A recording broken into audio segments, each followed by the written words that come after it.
So hi guys, কেমন আছো সবাই? আশা করি সবাই ভালো আছেন। আমি অনেক ভালো আছি। তো আজকে তোমাদের সঙ্গে আমি শেয়ার করতে চলেছি কদবেল মাখা।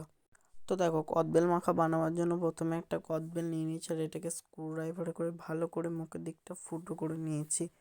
তারপর এর মধ্যে দেখো আমি একটা চুঁই লাগিয়ে দিয়েছি। তোমরা চাইলে দেখো এটা লাগাতে পারো, আবার নাও লাগাতে পারো। তারপর একের মধ্যে দিয়ে দিলাম একে একে চিনি, লঙ্কার গুঁড়ো, বিট নুন, আর আমি এখানে জিরের গুঁড়ো ইউজ করেছি। তোমরা চাইলে জিরের গুঁড়ো ইউজ করতেও পারো, আবার নাও করতে পারো। তারপর দেখো এর মধ্যে সবসাথে দিয়েছি আমি একটু ধনেপাতা কুচি। ধনেপাতা কুচিটা কদবেলের মধ্যে মাস্ট, কারণ এটা দিলে কদবেল মাখার যে মানে পুরো টেস্টটা, আসল টেস্টটা এটার মধ্যেই পাওয়া যায়। দেখো তারপর এটাকে আমি একটা বাঁশের সরু কঞ্চি কাঠি নিয়েছি, এবং এটা দিয়ে ভালো করে ঝাঁকিয়ে ঝাঁকিয়ে নাড়িয়ে নিতে হবে ভিতরগুলো, যতক্ষণ না মশলাগুলো এক এক করে মিশে যাচ্ছে কদবেলটার মধ্যে। তো কেমন হয়েছে অবশ্যই কমেন্টে জানাবে।